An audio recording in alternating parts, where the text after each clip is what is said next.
José Carlos, ¿podría presentarse? Se retiró. Bueno, Mauro Pérez Morales.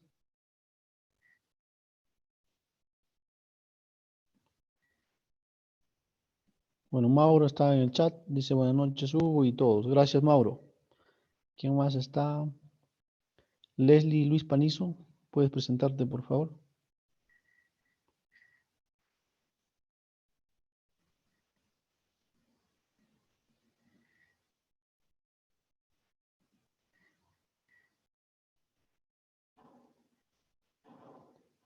Yaisel, ¿puedes presentarte? Nadie quiere presentarse. Buenas noches, Hugo, nos dice Leslie, muy bien. Yaisel, Nancy, ¿podrían presentarse de manera rápida, por favor?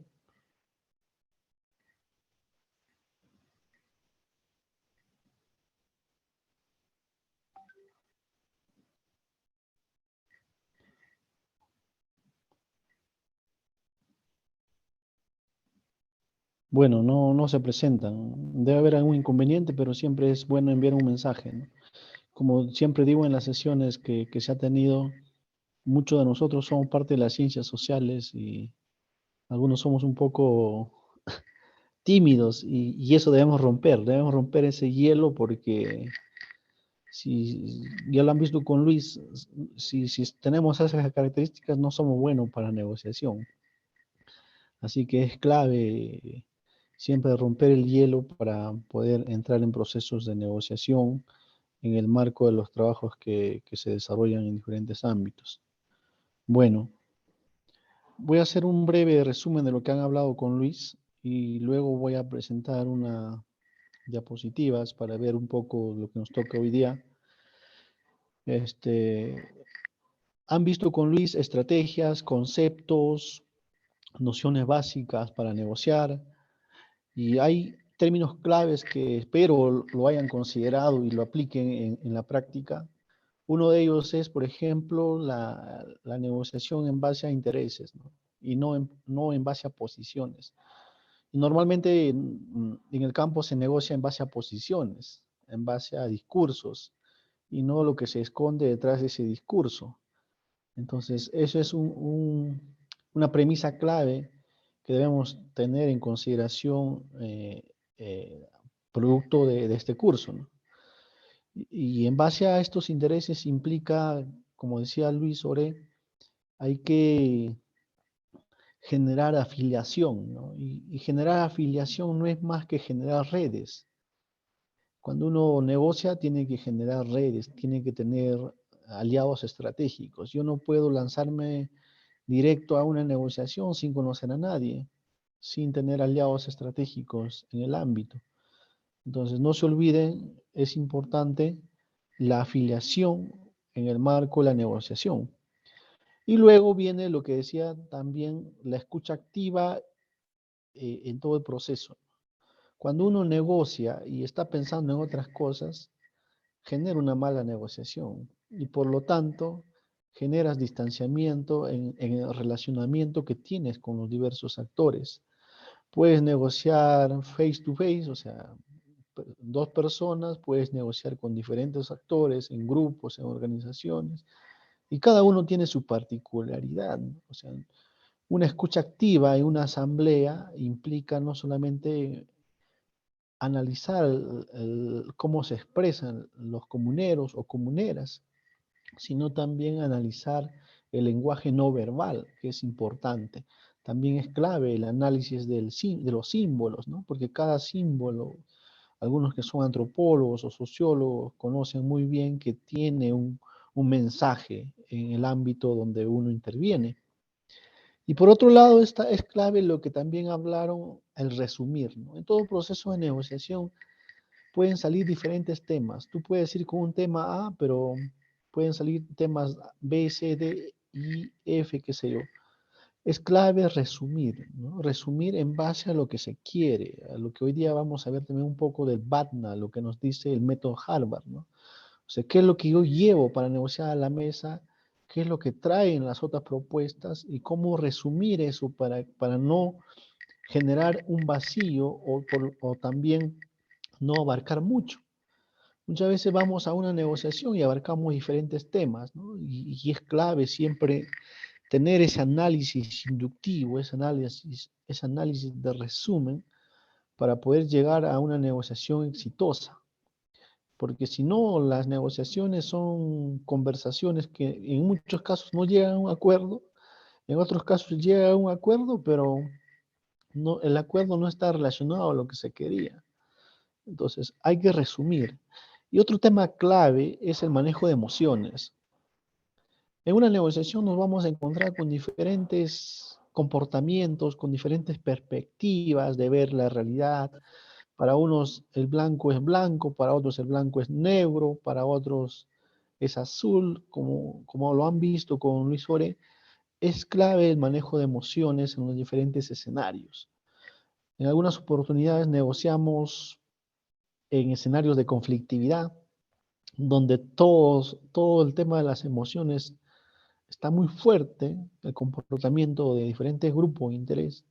En otros escenarios hay calma, dependiendo de la circunstancia. Entonces, el manejo de emociones es importante para ello. Y luego está el trabajar hacia afuera y hacia adentro, ¿no?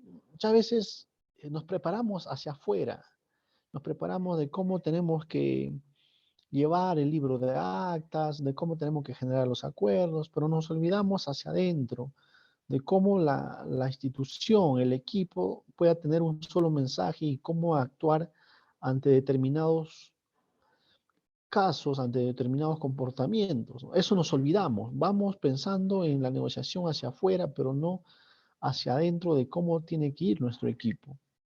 Y también otro tema es importante, las percepciones. Todos tenemos diferentes percepciones, de diferentes modos de ver un tema. Vamos a decir, por ejemplo, el tema de hidrocarburos, o el tema minero, o vamos a ver un tema de turismo, de cadenas productivas, diferentes temas que cada uno trabaja. Y no todos lo ven igual, y es por eso clave el análisis de las percepciones. ¿Cómo uno construye percepciones? En base al entorno, ¿no? El entorno social influye en que uno pueda tener una percepción sobre un proyecto determinado, ya sea una carretera, una represa, cualquier tipología de proyecto, ¿no? Entonces, es importante ese análisis de percepciones al momento de hacer negociación.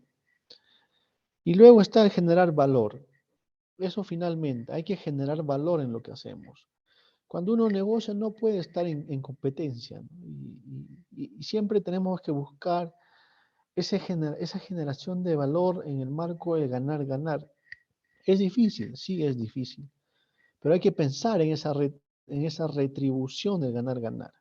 Porque muchas de las negociaciones están enfocados en el ganar, perder, o en algunos casos se negocia en el perder, perder. Ambos pierden y es así las negociaciones. Pero nosotros que somos especialistas en estos temas, tenemos que buscar el ganar, ganar. Si estamos entre empresa y comunidad, tiene que ganar la empresa y también tiene que ganar la comunidad. Entonces, quería poner a la mesa estas premisas importantes para los procesos de negociación en la cual cada uno de nosotros somos parte. La negociación es parte de la vida. Constantemente negociamos. Siempre hay intereses, hay discursos, hay percepciones, hay diferentes formas de ver la negociación. Pero lo que debemos tener en consideración es que no debemos negociar en base a posiciones, sino en base a intereses.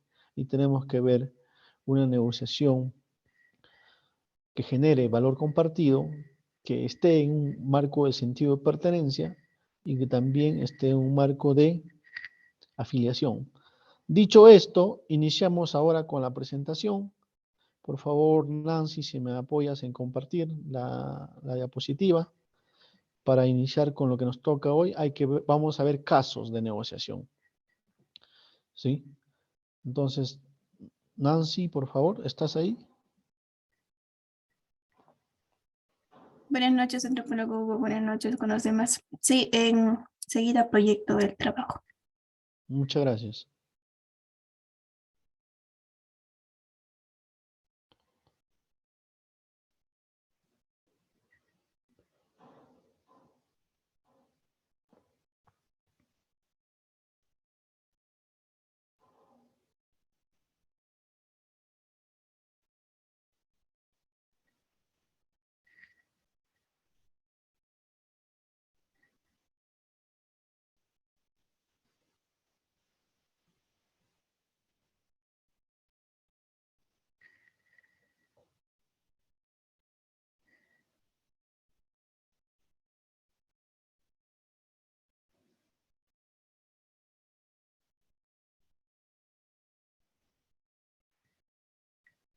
Bueno, mientras Nancy va proyectando, vamos a hacer un análisis de cómo es que la negociación varía de acuerdo al contexto. Somos un país con diversas culturas, con diversas problemáticas, pero también con potencialidades en su gente. Y cuando hablamos de negociación, estamos hablando de personas, estamos hablando del modo de pensar, de sentir y de actuar. Y cuando entramos a la negociación, siempre es importante entender la cultura del otro. En antropología existen diferentes enfoques para conocer al otro en el campo, pero también para conocer a nosotros, porque al entrar en relación con los diferentes actores ya no son otros, somos un nosotros porque lo que implica es eso, ¿no? Que finalmente se generan una relación de alteridad y otredad. ¿Y qué significa estas cosas? Es que tenemos que entender al otro desde su cultura, su historia, y es por eso cuando uno, por ejemplo, trabaja en identificación de pueblos indígenas u originarios, uno de los elementos o los criterios claves para identificar es la continuidad histórica. Nancy, por favor, ¿qué ha pasado? ¿No se puede compartir? No me permite compartir. Ahora te paso. Ya. Ahora me avisas. Bien, entonces, como decía, es importante la cultura. En la Amazonía existen diferentes pueblos originarios y la negociación con esos pueblos originarios, el primer paso que tenemos que hacer es conocer su cultura. Y para conocer su cultura necesitamos involucrarnos en la vida cotidiana de esos actores. Necesitamos ponernos en su lugar, ser empáticos. No es lo mismo negociar con los boras que negociar con los ashánicas o con los yaneshas. Cada uno tiene una particularidad de ver su realidad. Entonces, hay que conocer primero la cultura, de cómo está constituido, organizado nuestro país. Vamos al sur, vamos a encontrar quechuas, los uros, que también tienen una forma de ver la realidad. Vamos a encontrar a los chancas, ¿no? Por Apurímac, por Ayacucho, los quechuas por Cusco. Vamos a encontrar acá en la región centro a los huancas. Si vamos yendo a cada región, vamos a encontrar una particularidad en las culturas. Y si nosotros no conocemos esa continuidad histórica, no conocemos la cosmovisión que ellos tienen sobre su realidad, estamos negociando de manera superficial, no estamos llegando a tejer redes y por lo tanto la negociación no es una negociación exitosa, es una negociación a corto plazo y finalmente no contribuye a la sostenibilidad de las intervenciones. Entonces lo que vamos a ver son los casos de negociación. Esto es una foto en Ancash, justo viendo proyectos de exploración minera y cuando digo negociación multiactor, que es uno de los elementos de la negociación, una de las características propias de la negociación, es que son diferentes actores, pero dentro de esta diferencia de actores hay grupos también, ¿no? A lo que hoy en día algunos lo llaman temas de género, temas de intergeneracionalidad, temas de interculturalidad, Pero lo importante en los procesos de negociación que rescato con esta imagen es que muchas veces en las diferentes comunidades hay más presencia de varones, ¿no? Entonces es importante identificar mujeres lideresas. La identificación de mujeres lideresas ayuda a los procesos de negociación. Más adelante les voy a explicar por qué ayuda la presencia de mujeres en acciones de negociación, cuál es la posición que ellas tienen, qué intereses tienen en sus comunidades, como es el caso de la región Ancash. Bueno, seguimos. Lo que vamos a ver hoy día es negociación con comunidades campesinas. Seguimos, por favor. Luego vamos a ver negociación con comunidades nativas, que también tienen sus particularidades. Negociación con rondas campesinas. Y es importante siempre en todo este marco de negociación conocer el marco legal de cómo están organizados estos grupos y cómo están a nivel nacional. También la negociación con asociaciones. Hoy en día, en el marco de las políticas de responsabilidad social o los planes de relaciones comunitarias, hay un componente productivo y actividades económicas. Entonces, este componente se aterriza muchas veces en la implementación en base a asociaciones, o también el mismo Estado, ¿no? Promueve diferentes ideas, diferentes proyectos, como por ejemplo Procompite, Agroideas, en diferentes sectores. Por ejemplo, en turismo hay Turismo Emprende, en ambiente hay Emprendedores por Naturaleza, PINIPA, diferentes proyectos que lo que buscan como requisito para su implementación es que sean asociaciones. Ahora, ¿las asociaciones pueden salir de las comunidades campesinas? ¿Sí o no?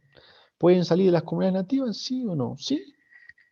Por ejemplo, en la Amazonía hay un programa, el programa Pro Bosques, que trabajan con organizaciones indígenas, federaciones, con comunidades nativas, pero también con asociaciones, ¿no? En San Martín hay, por ejemplo, asociaciones de mujeres, si no me equivoco, los NUAS, por ejemplo, que promueven la conservación de bosques asociado al turismo, o sea, asociaciones de turismo. Y la negociación con ellos también implica conocer su estructura organizacional, relacional, normativa, ¿no? Y por otro lado, vamos a ver un poco negociación intersectorial, multinivel y multiactor. O sea, ya estamos subiendo un poco más la complejidad, ¿no? O sea, no es que no es tan sencillo negociar entre dos personas que negociar en mesas de trabajo o en espacios de participación. O sea, la negociación intersectorial implica, por ejemplo, la intervención de diferentes sectores sobre una problemática en una zona. Vamos a ver algunas mesas de trabajo, espacios de participación, en el marco también de algunos mecanismos de participación que existen en el territorio y cómo esto nos permite que debemos prepararnos más, tener una mirada más integral de lo que sucede en los territorios, en las zonas donde intervenimos. Multinivel, no solamente negociamos en el ámbito local donde estamos trabajando. En algunas oportunidades vamos a tener que involucrar actores regionales del nivel regional, actores del nivel nacional. Entonces hay una negociación multinivel y hay que conocer la estructura organizativa de estas instituciones, los intereses, los roles y funciones que cumplen cada actor en el proceso de negociación.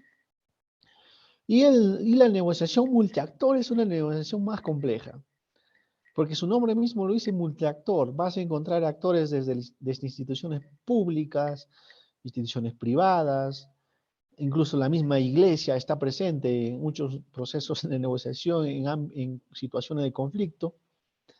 Vamos a encontrar organizaciones no gubernamentales, cooperación internacional, comunidades campesinas, rondas, federaciones, asociaciones, diferentes actores vinculados a una temática que entran en negociación en base a una problemática identificada.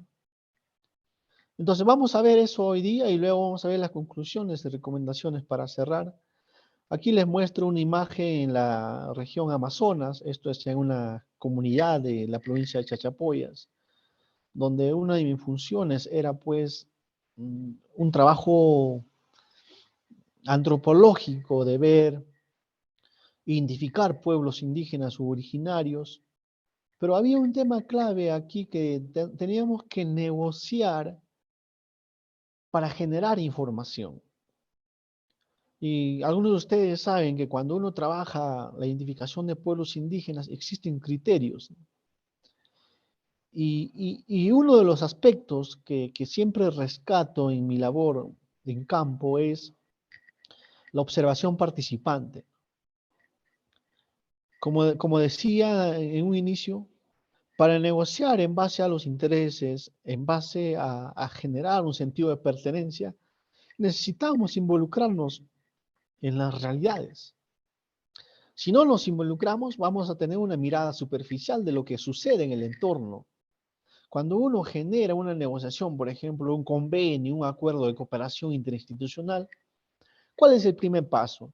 El primer paso no es identificar a los actores, el primer paso es identificar a los problemas. Y es por eso el método de Harvard nos dice que cuando uno negocia, hay que dar duro a los problemas, no a las personas.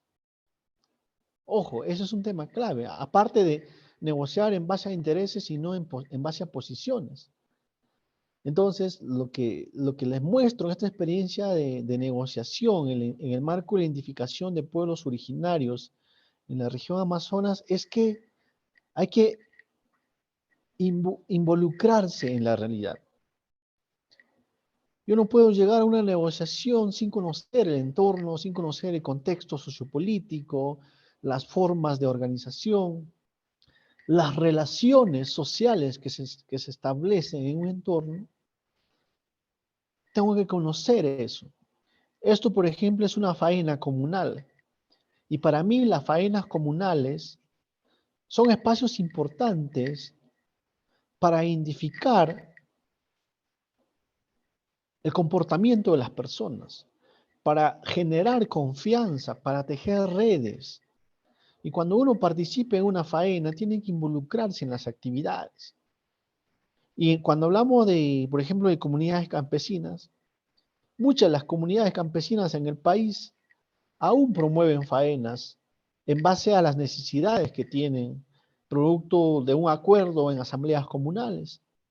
Y esto es un ejemplo de cómo uno tiene que involucrarse en estas actividades para conocer de fondo lo que implica generar relacionamiento con comunidades.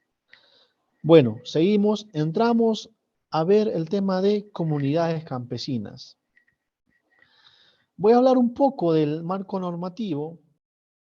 Muchos de ustedes conocen a las comunidades campesinas, han tenido relacionamiento con líderes de comunidades, han tenido interacción con las juntas directivas para poder abordar una temática. Y aquí lo que yo muestro es una imagen de, por ejemplo, en la región Ancash, de cómo uno tiene que interactuar con estas comunidades. Hay momentos donde uno va a una comunidad y te dice, no, yo soy comunidad hija, la comunidad madre está al otro lado. Y algunos ya entienden de qué nos están hablando, ¿no? Entonces es importante siempre conocer la estructura organizativa y territorial de las comunidades. Primero, ¿de quiénes están conformadas las comunidades? De hijos que son de la zona, son nacidos en la zona. La pregunta es, ¿solamente son los que son nacidos en la zona y los que viven en la zona parte de las comunidades? No. También hay comuneros residentes, hay comuneros activos, comuneros pasivos, y uno tiene que conocer cuando uno entra a una negociación con qué tipo de comuneros está negociando. Ahora, también pueden ser varones y mujeres comuneros, claro que sí. Siempre toda comunidad tiene un padrón comunal. ¿Y qué es el padrón comunal? Es donde está el listado de registro de los comuneros que forman parte de la comunidad. Entonces, si yo voy a una negociación, vamos a decir, en este caso de minería, ya sea exploración, explotación o cierre, lo que implica,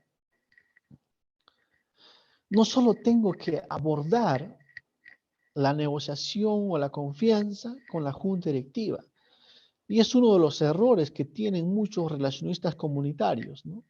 Siempre abordamos al grupo que está constantemente liderando los procesos, pero no necesariamente ellos son los líderes legítimos. Sí debe existir un respeto en el marco de su representatividad, pero no debemos quedarnos en ese círculo. Tenemos que ampliar nuestra mirada.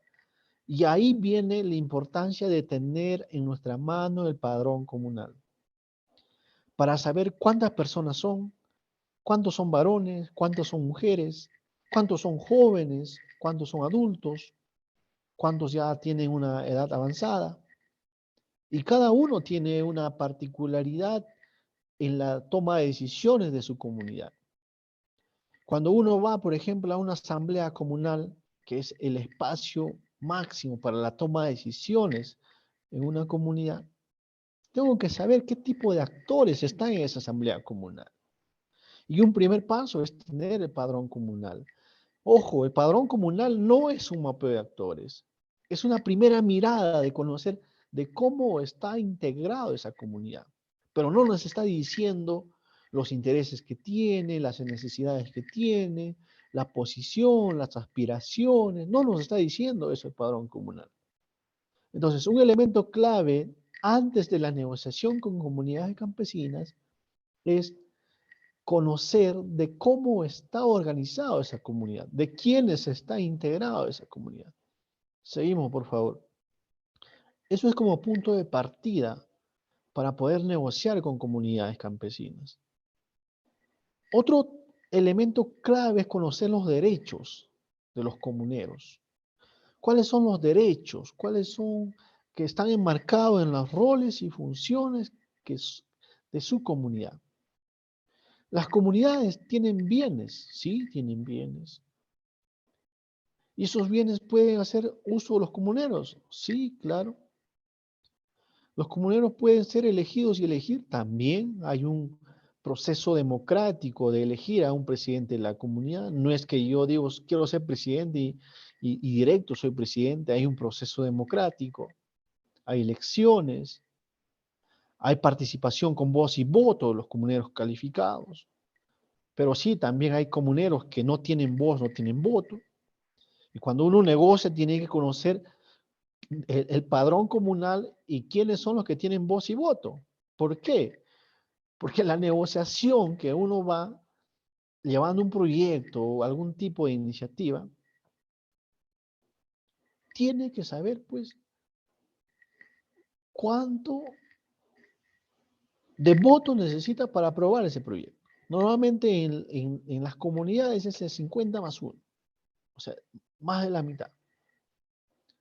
Y es importante analizar de quiénes forman parte de este padrón comunal, de quiénes participan en las asambleas generales, ya sean ordinarias y extraordinarias, y cuál es la agenda de esta asamblea comunal. Entonces, aquí ustedes pueden ver los derechos de los comuneros, y es importante destacar siempre y diferenciar quiénes son comuneros calificados y quiénes no lo son. Porque para la toma de decisiones en procesos de negociación, en espacios de asambleas comunales, tenemos que tener claro ello. Seguimos, por favor. Seguimos con las comunidades campesinas. Vamos un poco a recordar de cómo están organizados, qué obligaciones tienen, por ejemplo. También los comuneros tienen obligaciones, como por ejemplo participar en las asambleas, participar en las faenas, en las reuniones de coordinación que existe, no solamente para ver temas sociales o políticos, sino también para ver temas económicos, temas ambientales, porque muchas de las comunidades campesinas Son parte, por ejemplo, de áreas naturales protegidas, de áreas de conservación regional, áreas de conservación nacional. Son parte de otros tipos de administración del territorio. O sea, no es que una comunidad campesina es una isla en el territorio. Es importante ver las formas y usos de la tierra en las comunidades. Porque yo no puedo negociar llevando una actividad económica que no existe en la zona y que mucho menos va a tener sostenibilidad. Y es por eso que es clave conocer el tema económico en las comunidades. En la estructura de las comunidades, más adelante vamos a ver que hay comités de trabajo, comités económicos que ven diferentes actividades económicas. Hay comunidades que se dedican a la crianza de truchas, hay un comité para ver la producción de truchas, hay comunidades que se dedican al turismo, hay un comité que rinde cuentas a la comunidad de temas turísticos, hay comités, por ejemplo, de agricultura, dependiendo de cómo es, pues, la dinámica socioeconómica, surgen estos comités. Hay momentos donde vamos a negociar a nivel comunal, a nivel general, pero también hay momentos donde vamos a negociar a nivel de comités. Y es por eso que debemos conocer cómo están organizados estos comités, cuáles son las obligaciones de los comuneros que forman parte de estos comités. Seguimos, por favor. En las comunidades campesinas es importante siempre el respeto de sus costumbres. Y muchas veces esto ha sido tomado mal, ¿no? O sea, cuando hablamos de costumbres siempre existe esa analogía de contrastar bajo una visión romántica, como decir que no lo toques, solamente observa y ahí, para que no generes un impacto en esas tradiciones de las comunidades. Y desde mi perspectiva, hay que romper ese esquema, ese prototipo. Las comunidades van cambiando, tienen una propia dinámica. Algunos ya no tienen las problemáticas de hace 10 años, tienen otro tipo de problemáticas. Entonces, al hablar de comunidades, no quiere decir que la negociación tiene que ser homogéneas para todas las comunidades, sino es clave entender la situación de cómo están organizados en la comunidad. Y también, cuando uno negocia con comunidades, hay que conocer cuáles son los órganos de gobierno de la comunidad. Así como existe un órgano de gobierno nacional, regional, local, las comunidades también, para la toma de decisiones, en base a sus problemáticas y necesidades, tienen órganos de gobierno. La Asamblea General es un órgano para tomar decisiones, para analizar las problemáticas, para dar soluciones y también para generar hojas de ruta en el marco de alguna intervención. La directiva comunal, uno tiene que saber cómo están organizadas las comunidades. Es cierto que tenemos que ver el padrón comunal, pero también es clave conocer los intereses de la directiva comunal.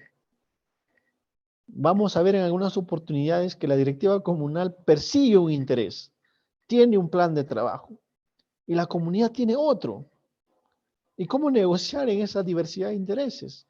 Hay que tejer puentes, hay que identificar variables, indicadores que ayuden a tejer eso y negociar en conjunto. Los comités especializados, lo que les comentaba anteriormente. Entonces, cuando entramos en procesos de negociación con comunidades, tenemos que tener esa mirada integral de la estructura organizacional y política de las comunidades.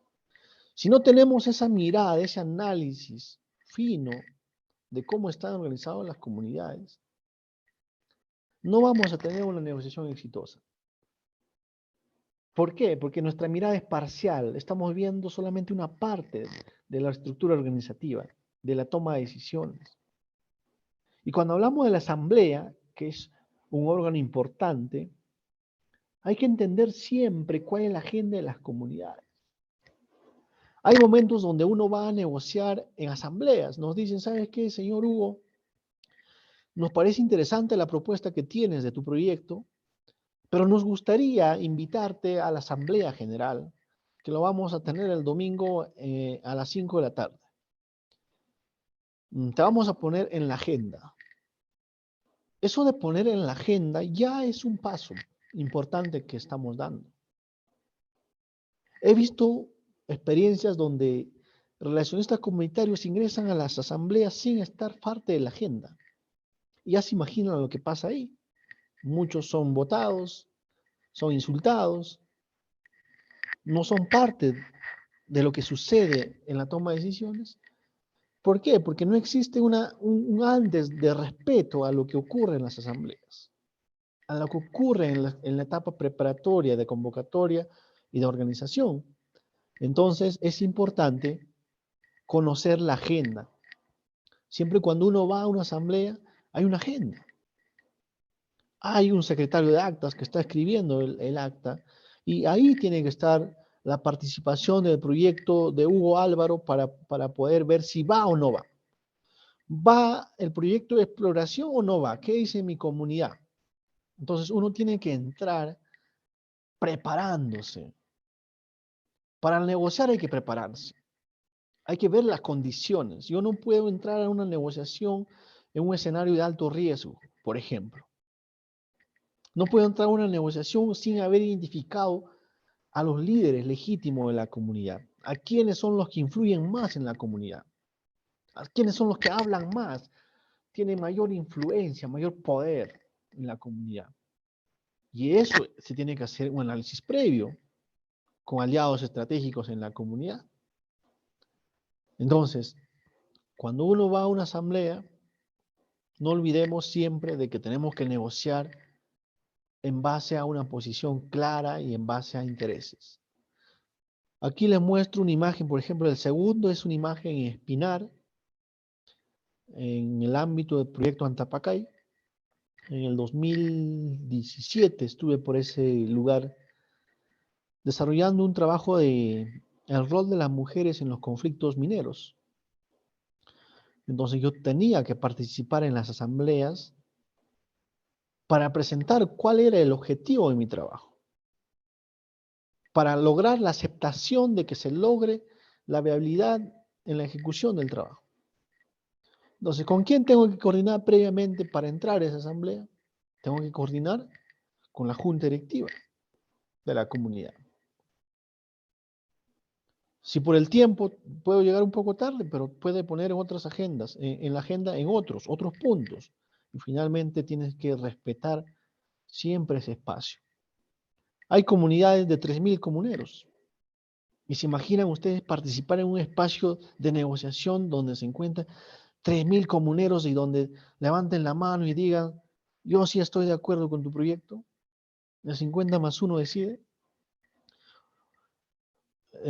Y lo mismo me pasó en otras regiones, ¿no? Hugo, está bien tu propuesta, pero llevemos a la asamblea. Yo, como presidente, obedezco a lo que diga la asamblea. ¿Y cuántos comuneros son? Son 3.000. Me pasó en una región, en la región Lambayeque. Llegué a la comunidad y lo que me dijo el presidente es, tenemos una reunión de aquí a 2 semanas y son 3.000 comuneros. O en otro sitio, por ejemplo, en Puno, para participar en uno, ¿cuántos comuneros son? Son 50. De los 50 participan 20. Entonces, ya no estamos hablando de una negociación de 2 personas, estamos hablando de una negociación colectiva. Y para eso hay que tener estrategia, hay que tener habilidades de negociación, hay que prepararse, hay que tener, como se dice en el mundo de la negociación, la mochila del negociador. El negociador tiene que ir con su mochila, tiene que ir preparado. Yo no puedo ir con las manos vacías. No me estoy refiriendo a que tenemos que llevar dinero, no. Sino me estoy refiriendo a que tenemos que tener los insumos, las herramientas para dar sustento de nuestra propuesta de proyecto que queremos que se negocie con una comunidad campesina. ¿Cierto? Hay que conocer las actividades económicas de esa comunidad para ver cómo genero ese match, esa articulación en mi propuesta en base a sus necesidades y intereses. Si hay una comunidad, por ejemplo, que se dedica a la crianza de ovinos, yo no puedo ir llevando una propuesta de producción de paltas, que en ese lugar no produce paltas. Pero lamentablemente existen esos casos, esas experiencias. Y es por eso que las negociaciones son tan malas que son votados de las asambleas. ¿Por qué? Porque no está articulando con los intereses que hay en la comunidad. Por ejemplo, en Ancash, estaba trabajando en una zona de producción de paltas. ¿Y cuál era la preocupación de este entorno social? Era esa cadena productiva de paltas. Y la propuesta en base al proyecto que nosotros vamos, tiene que tener una acción productiva, una acción de actividades económicas. ¿Por qué? Porque eso me va a permitir tejer, me va a permitir vincular lo que decía Luis Ore, hay que afiliarse, hay que generar el sentido de pertenencia. Entonces, no olvidemos estos órganos de gobierno como la Asamblea Comunal para la toma de decisiones. Seguimos, por favor. Las comunidades también tienen instrumentos, ¿no? La Asamblea Comunal tiene instrumentos. Hay un estatuto comunal. Si nosotros somos especialistas en comunidades campesinas, en relaciones comunitarias, mínimo hay que conocer en qué consiste el estatuto de la comunidad. No todos los estatutos tienen los mismos artículos. Hay siempre criterios puntuales que hay que analizar para entrar a la negociación. Y también es importante diferenciar las asambleas ordinarias y las asambleas extraordinarias. Normalmente las ordinarias se desarrollan en pocas oportunidades. Y las extraordinarias cuando se solicitan, ¿no? Cuando hay temas puntuales que abordar. Y cuando uno va a una asamblea, cuando uno va a presentar un proyecto ante una comunidad, ante el pleno de la asamblea, hay que saber el tipo de sesión. ¿Es ordinaria o es extraordinaria? ¿Y cómo es que lo están considerando la agenda de la convocatoria? Luego el otro órgano es la directiva comunal. En la directiva comunal es importante ver las relaciones de poder que existen en este grupo para negociar. Si ustedes ven que no existe una relación genuina, ven intereses particulares entre el presidente, el secretario, el tesorero, el vocal, hay que reunirlos. Puedes hacer previo a la negociación colectiva, negociaciones individuales, sí, se puede hacer. En el marco de informar lo que estamos promoviendo. Hay que informar las acciones, muchas veces de manera individual, para que conozcan a fondo en qué consiste nuestro proyecto. Porque a veces negociamos sin conocer de fondo lo que sucede en la comunidad o lo que sucede en cada actor que forma parte de la directiva comunal. ¿Cierto? Entonces hay que ver qué intereses tienen cada integrante de la directiva comunal y qué actores están detrás de la directiva comunal. Porque tenemos que entender que la negociación implica ver redes, ver otros intereses, y también tenemos que identificar esos otros actores. Y siempre en la negociación, como dice uno de los mejores negociadores, que lo vamos a ver en un video, no temas a negociar. No hay que tener temor a la negociación. Si tenemos temor a la negociación, ya hemos perdido. Nuestra propuesta ya fracasó. Ya no vamos a tener una negociación exitosa. Pero para perder ese temor de la negociación, hay que identificar la problemática, hay que conocer nuestro tema. Si estoy llevando o soy parte de un proyecto minero, tengo que conocer en qué consiste ese proyecto. Si soy parte de un proyecto de cambio climático o un proyecto de gestión de la biodiversidad, gestión de recursos hídricos, cualquier tipología de proyecto, tengo que conocer el contexto, los componentes del proyecto. ¿Para qué? Para llevar a la comunidad y tener un mensaje clave, un mensaje claro. Seguimos, por favor. Y hay otro tema también, cuando uno cuando uno genera negociación con comunidades campesinas, sugiero, en base a mi experiencia, que identifiquen ex autoridades. Es decir, ya personas que han ocupado el cargo de presidente de la comunidad, ha sido alcalde, ha sido juez de paz, ha sido subprefecto, qué sé yo. ¿Por qué? Porque ellos tienen una mirada diferente siempre de lo que sucede en su entorno. Esa imagen anterior, ¿puedes regresar, por favor, Nancy? Esa imagen es con un presidente de una comunidad en la región Amazonas. No me acuerdo el nombre del distrito, fue el año pasado donde visité. Es un ex comunero. Para mí, siempre es importante escuchar la posición, la voz de estos actores, porque nos dan una mirada situacional, histórica, de cómo ha ido cambiando la comunidad, de cuáles han sido los principales hitos históricos en la comunidad, y me da un panorama de cómo está el contexto, de cómo están las problemáticas. Y a mí me pareció importante interactuar con este tipo de actores porque la posición que ellos tienen es diferente a lo que tiene un comunero joven.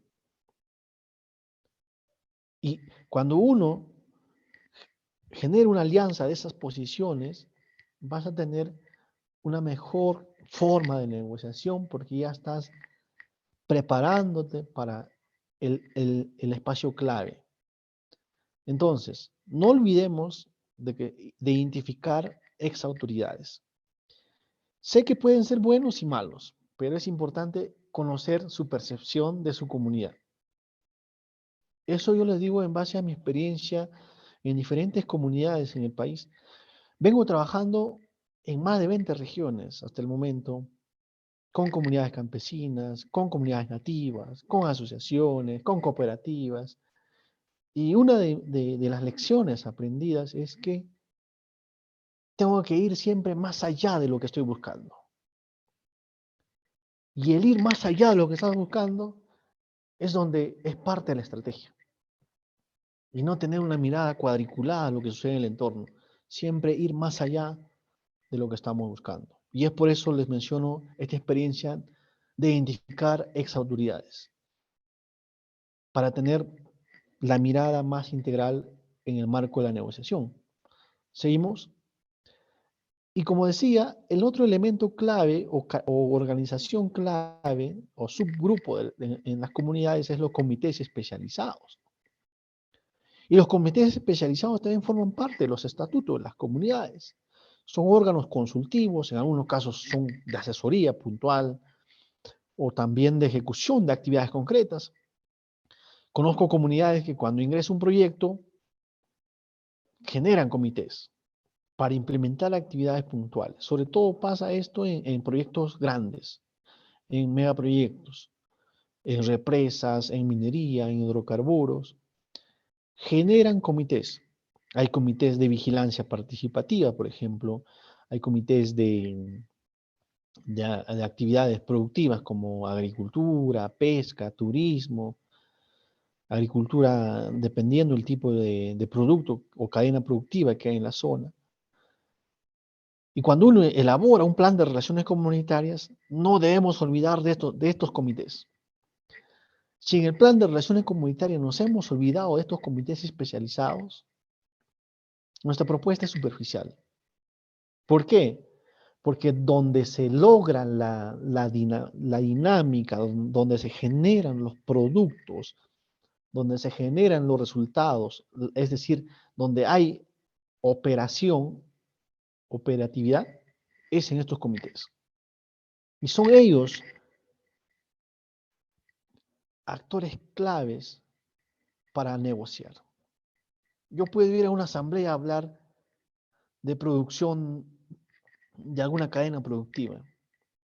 Pero si no he tocado con ese comité, no he negociado primero con el comité, les digo por experiencia que la negociación va a ser mala. Por ejemplo, hay comités especializados en vicuñas. Muchas comunidades se dedican a la crianza de vicuñas. Y si quiero, con mi intervención, contribuir a esta crianza de vicuñas, tengo que negociar primero con este comité especializado. Su nombre mismo dice especializado. O sea, ya vienen abordando el tema, ya conocen la problemática, ya tienen ideas de proyectos en ejecución, aliados estratégicos, redes, espacios de participación. Entonces, abordemos a los comités especializados, considerando primero los intereses que tienen estos actores. Ahí les muestro una foto, por ejemplo, esta foto es en la región San Martín. Justo es viendo el programa Pro Bosque con el Ministerio del Ambiente, donde el programa les da un monto, transferencias directas condicionadas para conservar sus bosques. Pero para dar estas transferencias directas condicionadas, tengo que identificar las principales actividades económicas de la población. Turismo, crianza de pacos, transportes, diferentes actividades. Y en el marco de esa identificación de actividades tengo que identificar brechas. ¿Cuáles son las brechas? Y en base a esa identificación de brechas, ingreso y digo, toma tu TDC, tu transferencia directa condicionada, conserva ese bosque, desarrolla una vigilancia participativa, pero también por otro lado, genera tus actividades económicas productivas y acá está el dinero.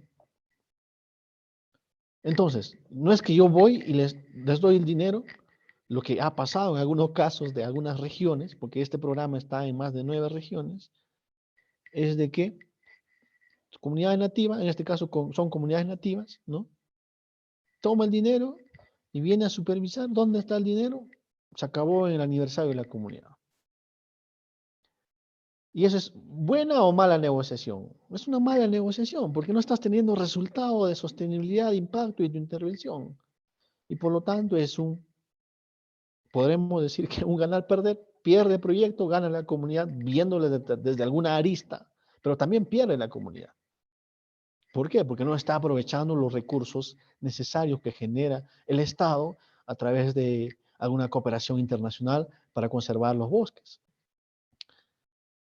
Entonces, no olvidemos de mapear e identificar los comités especializados para generar negociaciones exitosas a largo plazo. Seguimos, por favor. Seguimos, Nancy.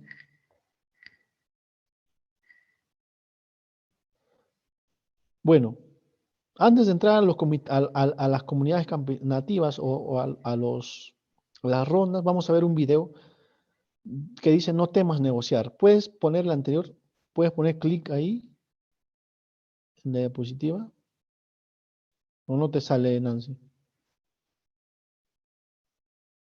No, solo Pablo, está como imagen insertada. correcto. Pablo Linsoaín es parte del Instituto de Negociación. Yo le conocí virtualmente a él hace 4 años, cuando entré a este mundo de las relaciones comunitarias. Porque entendí que si no sé de negociación, no voy a generar un buen relacionamiento comunitario. Entonces, es una estrategia para construir relaciones comunitarias. Y aquí en el video, Pablo Linsoaín nos va a dar algunos secretos para negociar con gente difícil. En las comunidades campesinas vamos a encontrar actores con diferentes emociones, con diferentes actitudes. Y también vamos a encontrar gente difícil, que se cierra y te dice no, y no, y no. Y aquí Pablo nos va a decir algunos secretos. No se puede, Nancy, en todo caso, yo lo comparto, ¿sí? Ahí está, ya está. Ya está cargando, ¿está bien? No hay volumen. ¿Puedes alzar el volumen?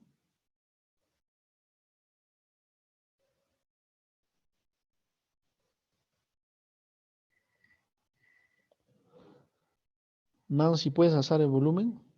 Tal vez es tu laptop o el video. Decretos para negociar gente difícil. Te voy a dar 4 ideas que realmente te van a poner en una posición superior, porque la negociación con gente difícil nos pasa a todos. Todos necesitamos trabajar. El tema está, primero, ¿consideras a la negociación difícil o consideras a la persona difícil? Hay una diferencia entre que la negociación es difícil por la cantidad de cosas que hay que resolver y otra cosa es la negociación es difícil porque la persona es difícil. Porque la persona, vos sabés que ataca, que vos sabés que va a tratar de manipular, va a tratar de hacer eso. Y eso no sucede. Eso no sucede y por eso mismo tenemos que adquirir más técnicas y habilidades en esto que es la negociación. Un consejo que te doy, indudablemente, es que vengas acá en el canal de YouTube y es tratando con gente difícil. Hay 22 videos que te van a ayudar. Tratando con gente envidiosa, hay un montón de videos que también ahí te van a ayudar, ¿cierto? En el Instituto de Negociación en YouTube te puedes suscribir totalmente gratis y puedes ver, porque nosotros no podemos tratar a la persona como el problema. Tenemos que tratar a la situación. La situación es el problema. Tenemos que trabajar hacia cómo solucionar la situación. Y lo que tenemos que hacer es lograr que mi contraparte, que es leve, que es la persona más importante en la mesa, aunque sea difícil, que él se sienta lado a lado, trabajando en contra del problema, solucionando esa dificultad, esa situación. Eso es clave. Segundo secreto que te voy a dar: escucha antes de hacer suposiciones. La gente no escucha. Por ahí como que tratamos de hacer, tratamos de adivinar y esto y lo otro, y tenemos que escucharlo al otro. Tenemos que ver por qué está difícil, cuáles son los problemas, por qué no confía en nosotros. Para eso, muchas veces nos pasa que no nos preparamos. La preparación es clave. Te invito a que bajes también esta hoja. Este canal es justamente para ayudar a todos los líderes que sean mejores negociadores. Vos bajás esta hoja, son 10 preguntas, ¿no es cierto? Y que estas 10 preguntas te van a ayudar a prepararte mucho mejor. Y vas a entender cómo no asumir, cuáles son las preguntas que hay que hacer. Y haces preguntas y escuchás, déjalo al otro que hable.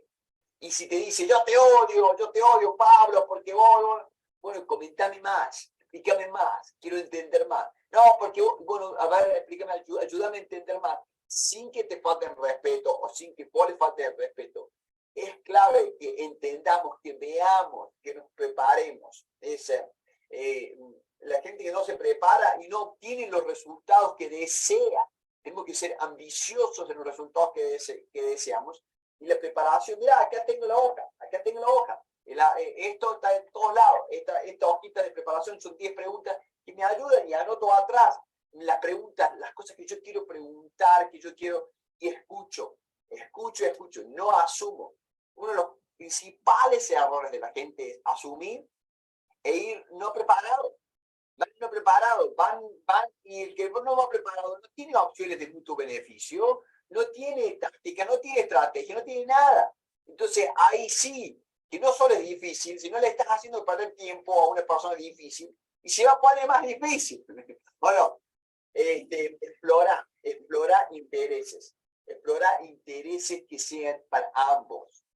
Explora con él, busca. Cuando yo hablo de explorar intereses que vos pensás que le gustan y explorar intereses que vos pensás que a lo mejor no le gustan tanto. ¿Por qué? Porque esto nos ayuda a entender lo que le gusta y que no. No solo lo que le gusta. Muchas veces la persona no se abre a decir lo que le gusta porque tiene miedo a ser usado. Y es lógico. Toda negociación es algo dinámico, es un camino dinámico. Y va a llegar el momento en que sí te van a compartir, sí te van a decir las cosas. Pero hasta que no lleguemos a ese momento tenemos que tener cuidado, ¿no? Y tenemos que estudiar cómo vamos a llegar a ese momento, ¿no? Entonces, buscar cuáles son los intereses de la contraparte. En mi libro, que sale ahora en octubre, estamos en el 2020, este libro, explica muchísimo la necesidad y el problema. No es teoría, es cuáles son las prácticas. Después de 26 años de trabajar en esto, ¿cuáles son las mejores prácticas? ¿Qué es lo que mis clientes me preguntan y cuál es, cómo se pide, Pablo? ¿Cómo identificamos la necesidad? ¿Cómo identificamos los problemas subyacentes? Es claro, algo que le digo siempre, buscar cuál es el dolor. Si vos identificas cuál es el dolor de tu contraparte, él se va a dar cuenta de que vos entendés lo que está viviendo, ¿no? Y bueno, y por último, espero que no te ofendas, pero hace preguntas coherentes y oportunas. No vomites todas las preguntas que lo ponen incómodo al otro. Tenemos que identificar, tenemos que trabajar de forma tal de que estas preguntas no generen. Si querés ver más sobre preguntas, sí o sí, te invito, suscríbete. Acá hay más de 400 videos. ¿Cierto? Que puedes venir acá y puedes ver todos estos videos. Hay libros, hay un montón de cosas, libros que no te hace falta leer, y venir a los masterclass. Los masterclass todos los martes tenemos el masterclass donde nosotros discutimos y analizamos cuáles son las mejores estrategias, tácticas y formas de solucionar problemas de todo negociador, de todo líder. Bueno, con esto te dejo estos secretos para trabajar con gente difícil. Te van a ayudar muchísimo. Tenerlos en cuenta, toma nota, mirá más, suscríbete al canal nuestro, porque todos los días sale un video nuevo. Vos ves el título. Si te interesa el título, lo ves. Si no, deja. Pero si todos los días puedes ver 2 o 3 videos, eso te va a ayudar a crecer en la habilidad que te va a servir para con tu familia, para con tu empresa, para con tu comunidad. No servir para con todo. Esa es la gran ventaja. Como líderes necesitamos mejores habilidades de cómo podemos hacer que todas las personas, todos los intereses de las personas, los objetivos se pueden cumplir a través de la cooperación. ¿Ah? Pablo Linsoy, de acá de Estados Unidos, del Instituto de Negociación. Para todos nuestros hermanos hispanos, les mando un fuerte abrazo. Espero verte en el próximo video y suscríbete. Sí, Nancy. Acá en YouTube. Escríbeme, comentame.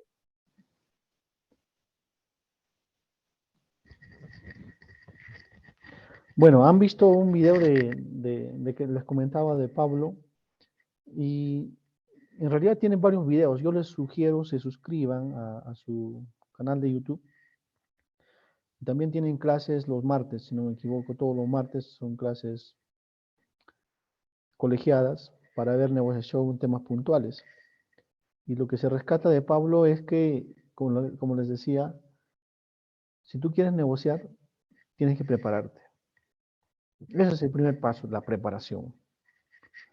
La preparación, y luego lo que nos dice Pablo también es pues lo que se señala, hay que negociar en base a intereses y objetivos. ¿Cuáles son nuestros intereses como proyecto? ¿Cuáles son los intereses de las comunidades campesinas? ¿Y cuál es nuestro objetivo? ¿Qué es lo que estamos buscando? Lo que estamos buscando no es pues lograr la negociación, sino hay un objetivo mayor. Y más arriba está el fin, la finalidad, por el cual está ejecutándose un proyecto en una comunidad, en un territorio de una comunidad campesina. Y siempre hay que tener preguntas orientadoras. En todo espacio de negociación tenemos que tener preguntas orientadoras que no salgan del tema. Podemos estar hablando de minería y vamos a salir hablando de otros temas. Y eso no tiene que ocurrir. Y para eso es clave la escucha activa y el manejo de la negociación, del espacio. Y tenemos que elaborar un guión metodológico que nos permita tener preguntas orientadoras y cuáles son los resultados que estamos buscando en ese tipo de espacio. Porque si no tenemos preguntas orientadoras, es decir, preguntas relacionadas al tema de negociación, vamos a entrar a negociar por un tema y vamos a salir por otro y finalmente no vamos a cumplir con los resultados esperados. Entonces, la intervención en comunidades campesinas, a manera de resumen, implica tener un análisis previo de cómo está organizada esa comunidad, quiénes integran esa comunidad, cómo toman decisiones en esa comunidad, cuáles son los comités especializados que existen en la comunidad. Hay comunidades que tienen planes de desarrollo comunal. En el caso de las comunidades nativas, que ahora vamos a entrar, trabajan mucho de estos con planes de vida, otros llaman planes de vida plena, planes de vida y desarrollo, donde están identificadas las principales necesidades, las principales brechas y cuáles son las acciones que se va a tomar.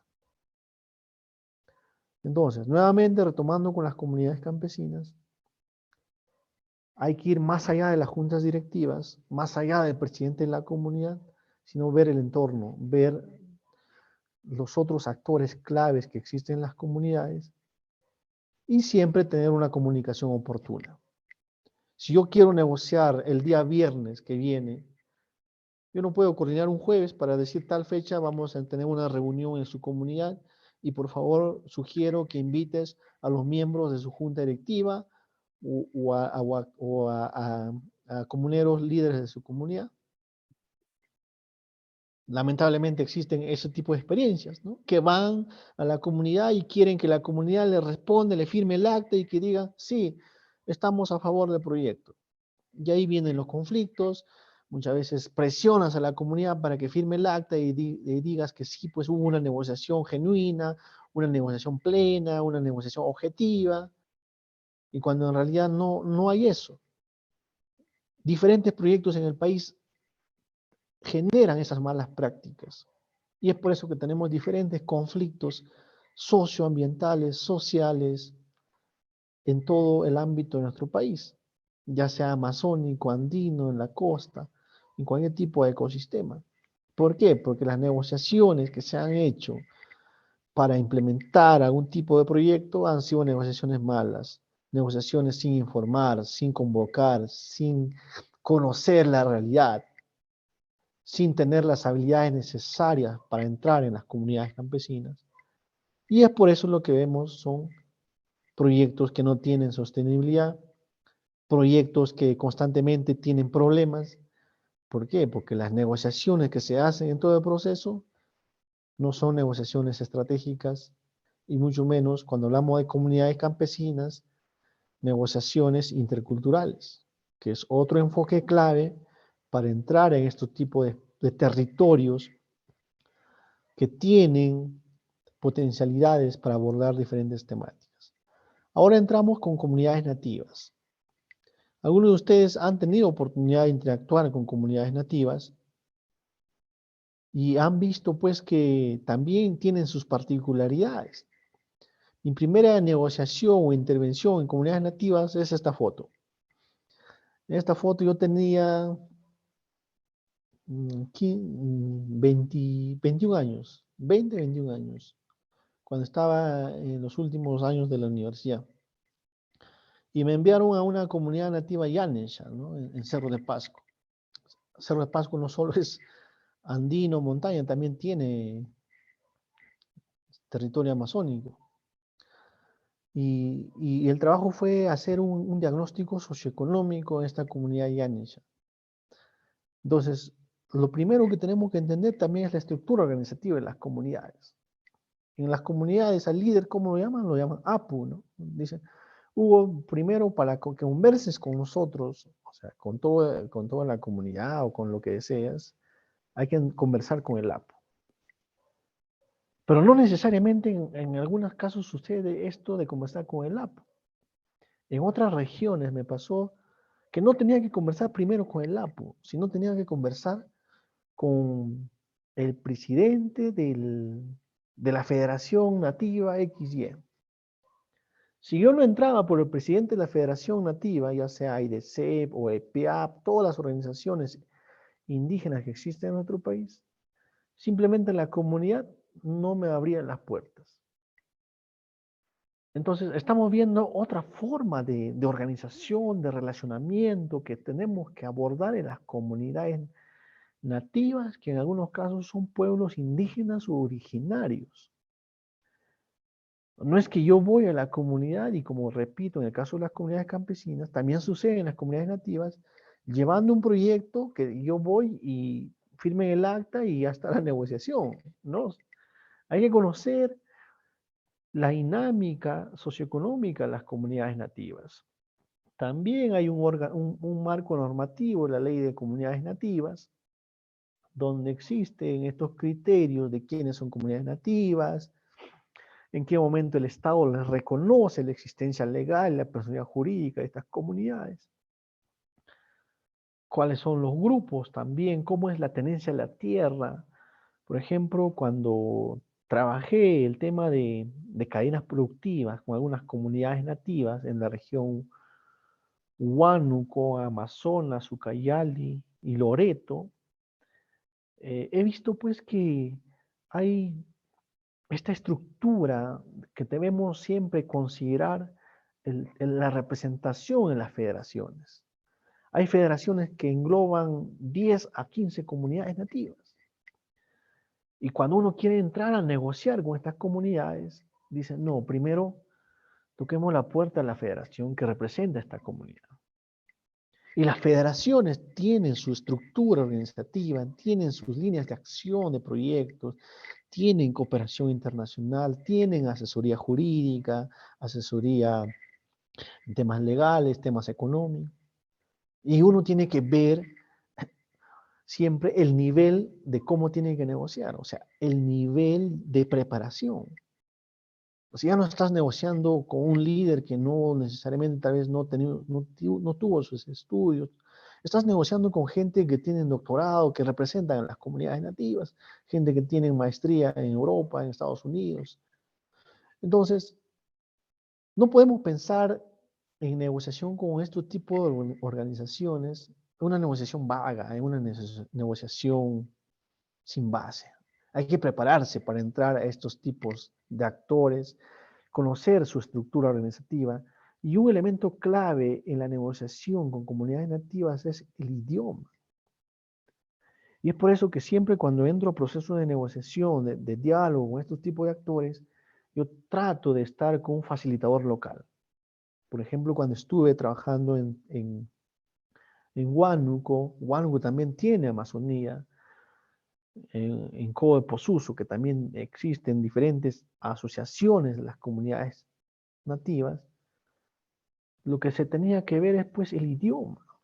Más al fondo, por el río Pichispalcazu, hay ya comunidades ashánicas, ¿no? Y lo que nosotros hacíamos es contratar a facilitadores locales para poder conocer un poco y generar confianza con otros actores. No es que yo voy directo y digo, ¿sabes qué? Aquí todos tienen que hablar español y tenemos que negociar, ¿no? Hay comunidades nativas y comunidades campesinas donde vienen y te dicen, conversemos del proyecto con nuestra lengua nativa, con nuestra lengua local. ¿Y qué hacemos si no conocemos la lengua? Hay que ver estrategias. Y siempre es importante que en el equipo exista personas de la zona. Y eso es un potencial para el proceso de negociación. ¿Por qué? Porque ya estás dando un paso de confianza hacia los líderes comunitarios. Seguimos. Entonces, las comunidades nativas tienen un instrumento de gestión o planificación que son los planes de vida. Muchas de las federaciones, las organizaciones indígenas, las implementaciones que se promueven son en base a los planes de vida. Seguimos, por favor, Nancy. Nos dice, a ver, ¿cuál es tu proyecto? Mi proyecto busca mejorar la cadena productiva tal. Mi proyecto es de hidrocarburos.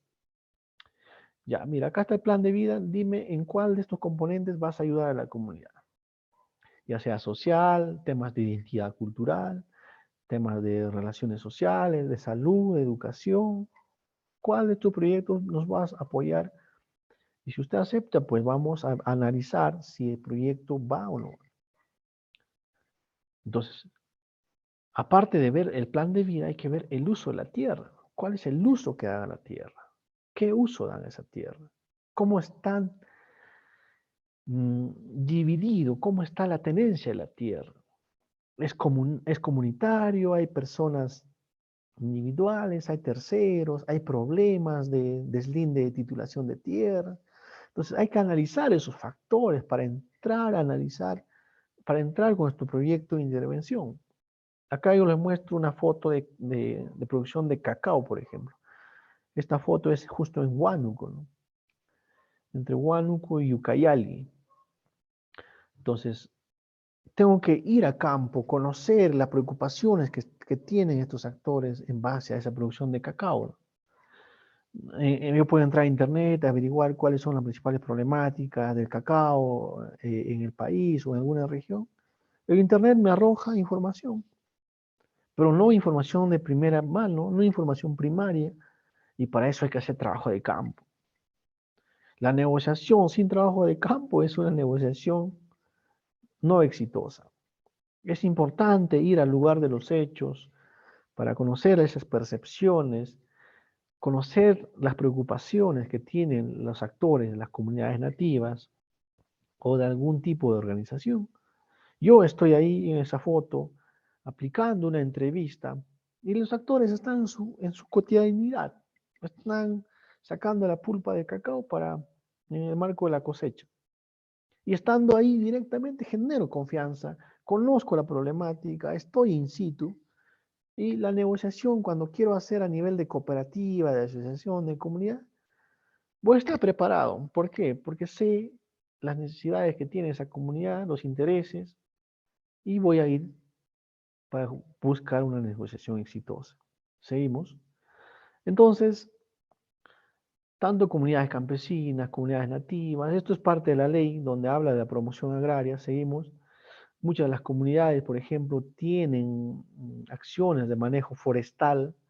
En el caso de las comunidades nativas pasa fuerte este tema del manejo forestal y siempre nuestra negociación tiene que estar en base a esas problemáticas de temas forestales, ¿no? Por ejemplo, yo me acuerdo en Iquitos, estuve viendo la mesa PIACIL de población indígena, aislamiento y contacto inicial en toda la región Loreto. O sea, en la región Loreto existen reservas indígenas. Y una de las problemáticas de estos ámbitos que se categorizaban como reservas indígenas, donde existen los PIACI, era pues la deforestación. El incremento de la deforestación, cuando uno miraba el reporte que tenía el MINAN de la continuidad histórica de la deforestación, era pues dramático, ¿no? Y justo en esta mesa PIACI se crea un grupo de trabajo para ver temas de deforestación, grupo de trabajo forestal. Y tenías que coordinar con las entidades competentes en temas forestales, revisar la ley forestal, revisar, coordinar con entidades del CERFOR o alguna entidad regional, ONG, para ver esta problemática. ¿Por qué? Porque el uso de la tierra estaba enfocado en el manejo forestal. Entonces tenemos que conocer la normativa forestal, tenemos que conocer las principales problemáticas, la historia, ¿no? La Amazonía, en el caso de las comunidades nativas, cuando uno lleva antropología amazónica, ve pues cómo ha sido la historia, ¿no? Hay la época de caucho, la época dorada. En el caso de Loreto, aquí hay un participante de Loreto, que es Axel, creo que ya salió, ¿no? Hay toda una historia que uno tiene que conocer de las comunidades. Loreto es una de las regiones que tiene mayor cantidad de población indígena originaria, comunidades nativas, y cuando uno ve temas forestales para negociar proyectos que tengan que ver con temas forestales, hay que conocer pues esa historia, esa cultura de esos diferentes pueblos, ¿no? Hay pueblos matsés, pueblos boras, los shipibo-conibos, diferentes pueblos originarios que cuando uno entra a la base de datos de pueblos indígenas originarios, hay que conocer esas características. Y cuando yo voy a negociar con los matsés, tengo que conocer pues cómo se organizan los matsés. Cuando estoy con los boras viendo proyectos, no sé, de hidrocarburos, proyectos de forestales, proyectos de ecoamigables, lo que hoy en día promueven las áreas naturales protegidas, tengo que conocer eso. Y es por eso que siempre en las comunidades nativas, sobre todo he visto que los promotores locales, los facilitadores son de la zona, como su nombre lo indica. Y eso es un plus para el proyecto, para los proyectos que intervienen en ámbitos de comunidades nativas. Ahora vamos con la negociación con rondas campesinas. Nos vamos dando cuenta de que El trabajo de campo es pues variable, ¿no? No es que uno va y negocia en base al interés que tienes. Entonces hay que siempre conocer el contexto, conocer las organizaciones que hay en el territorio. ¿Para qué? Para poder negociar de manera exitosa, ¿no? Las rondas campesinas solamente son las comunidades campesinas, ¿no? También las comunidades nativas hay rondas campesinas, así lo llaman, ¿no? Son rondas que también tienen un marco legal. Yo he tenido la oportunidad de negociar con rondas, por ejemplo, en Cajamarca, en Lambayeque, en Puno. En Puno las rondas campesinas son bien tajantes, tienen una ley, un marco normativo, un estatuto. Entonces, también hay que identificar estas organizaciones que existen en el territorio, sí hay que identificar. Tú puedes tener una buena relación con la comunidad campesina, con algún tipo de organización, pero no con las rondas campesinas. Ojo, no olvides de identificar a tus actores, porque van a tener un impacto en tus acciones. Entonces, las rondas campesinas dice que están creados sobre todo por pobladores rurales, ¿no? Y en el marco de alguna problemática que hayan identificado, y sobre todo su finalidad no solamente ver temas de seguridad, eso es lo que normalmente se confunde, ¿no? Escuchamos rondas campesinas y dicen, ah, no, seguridad en la comunidad. Ellos también ven temas de desarrollo, también ven temas de promover una cultura de paz, ¿no? Hay que promover una inclusión de los marcos legales, los marcos consuetudinarios que existen en las comunidades, y estas rondas campesinas son actores claves para entrar a las comunidades. Y si ustedes cometen algún error en las comunidades, se van a ver con las rondas campesinas. Entonces, también hay un proceso de negociación que tenemos que hacer con estas rondas campesinas.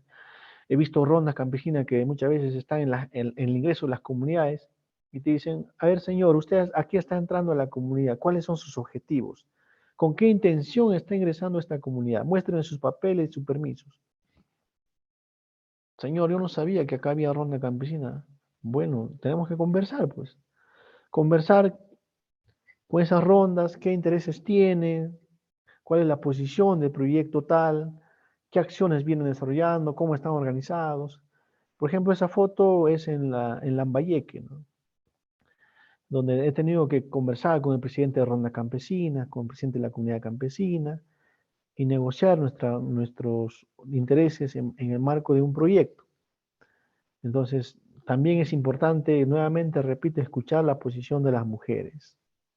Para mí eso es clave cuando entramos en procesos de negociación en la etapa preparatoria. Entonces, seguimos, por favor. Las rondas campesinas que existen en el país son legítimos, sí, son legítimos. Hay mucho respeto a las costumbres y a las normas constitucionales que existen. Hay deberes y funciones que tienen.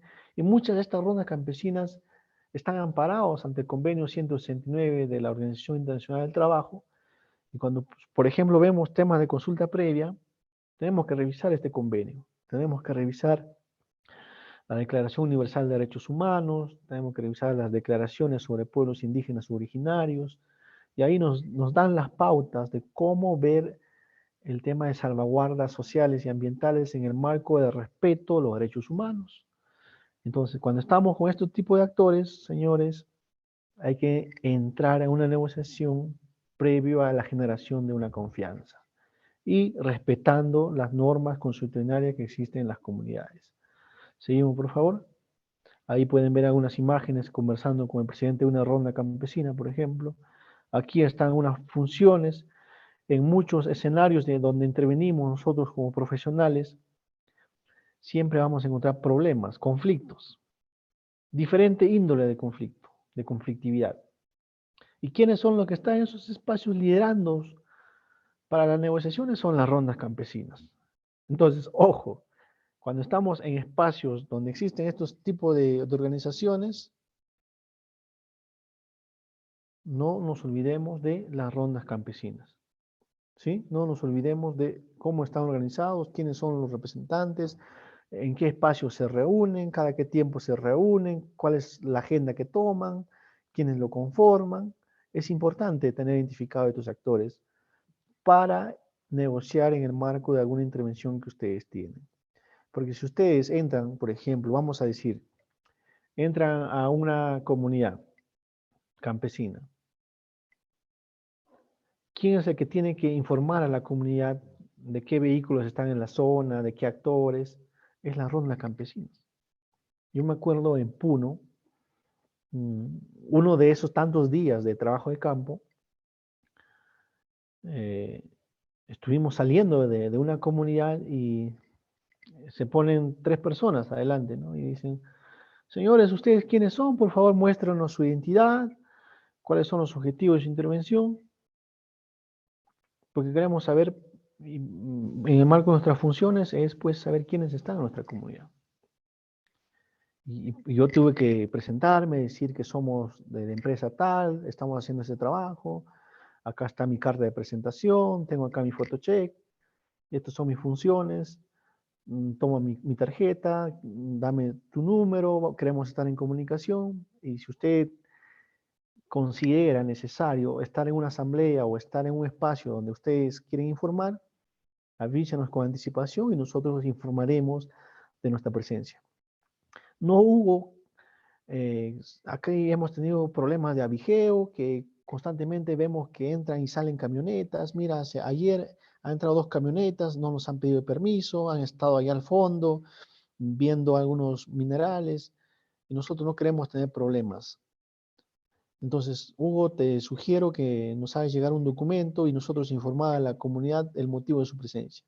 Yo sé que tal vez el presidente de la comunidad tiene conocimiento de la presencia de ustedes, pero nosotros estamos viendo primera vez. Ahora, mira, hace una semana ustedes han estado con 2 camionetas, ahora están con 4 camionetas. Y eso mi comunidad no tiene conocimiento. O tal vez esas otras 2 camionetas no son de su empresa, son de otra empresa.